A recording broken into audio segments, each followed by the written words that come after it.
Ibihe byiza n'amahoro y'Imana ku bantu mwese mukomeje kutugaragariza ko mukomeje kubana natwe mu makuru n'ibiganiro dukomeje kugenda tubagezaho hano kuri Hot News TV.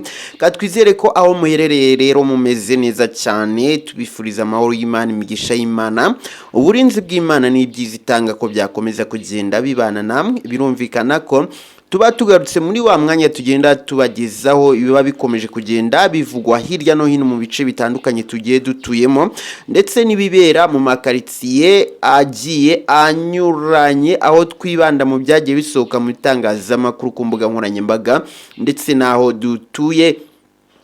Amakuru yacu uyu munsi reka tujye mu karere ka Nyanza. Rero mu minsi ishize twagiye tubagezaho inkuru zavugaga ku bakozi 8 baje kuba batemagurwa basanzwe mu kirombe gicukurwamo amabuye y'agaciro hariya mu karere ka Nyanza. Abo bakozi bakaba bari batewe n'abantu benshi cyane baje barabatemagura ku bice bitandukanye, ndetse banangiza ibintu bitandukanye, baniba amafaranga atari make, yababiba n'ibiro bigera kuri 200 by'amabuye y'agaciro. Icyo gihe twababwiraga yuko rero hari abatawe muri yombi, ariko ntago hari hakamenyekanye ese abatawe muri yombi ni bantu ki. Nyuma yaho nabwo twaje kuba twabagezaho inkuru ivuga ko hari umusirikare umwe waje kuba nawe yakwisanga muri iyo dosiye. Kuruba amakuru turi kubona rero aravuga ko abasirikare bamaje kwisanga muri iyi dosiye ari abasirikare 2, ndetse navuga ko banakomeye, ariko bakaba bari barahoze ari abasirikare batakiri abasirikare. Nkuko inkuru zibitangaza, amakuru avuga ko abahoze babarizwa mu ngabo z'u Rwanda RDF ndetse bafite amapeti akomeye bagira kuri 2 barimo gukurikiranwa mu batawe muri yombi, bakurikiranweho ubwo bugizi bwa nabi bwakorewe kampani izwiho gucukura amabuye y'agaciro izwi nka Aruma hariya mu karere ka Nyanza.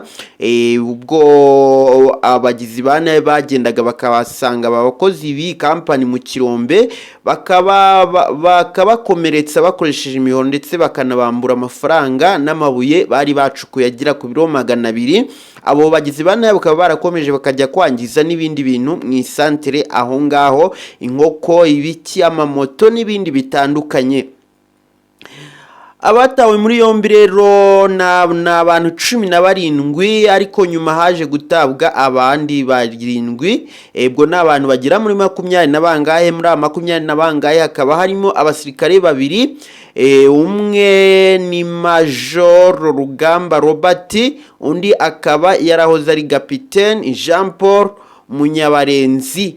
Angaba nabo rero bakaba baratawe muri yombi, bakurikiranwe kuba bashobora kuba bihisha inyuma y'abo bagizi ba nabi bagiye bagakomeretsa abo bakozi b'iyi kampani ya Aruma, dore ko abo basirikare nabo bashobora kuba bazwi mu bikorwa byo gucukura amabuye y'agaciro hariya mu karere ka Nyanza, ariko bo ngo ni mu buryo butemewe.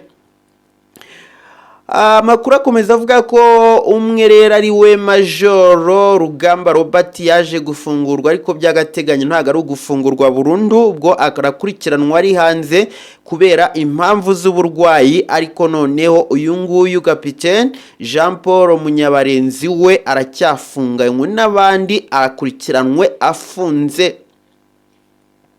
Urumva ko rero ari ibintu bikomeye cyane, ibi bintu navuga ko bitoroshye.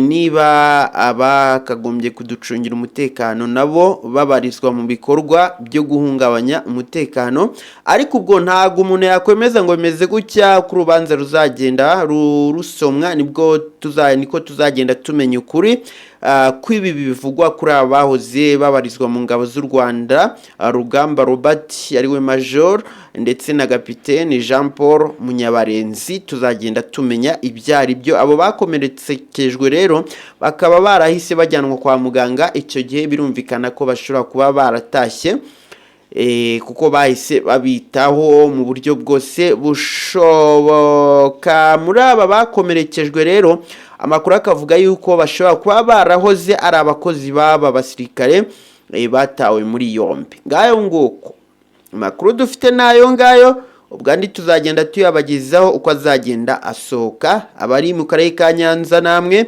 mwatubwira ati bimeze bitya hanyuma tukamenya ukuri kwa nyako. Ndabakunda cyane kangane ku musozo mbashimira cyane kuba mwafashe umwanya mukabana nanjye mu makuru n'ibiganiro mba nabateguriye. Turakomeza kugenda tubana mu yandi makuru n'ibindi biganiro ndakomeza kugenda mbategurira.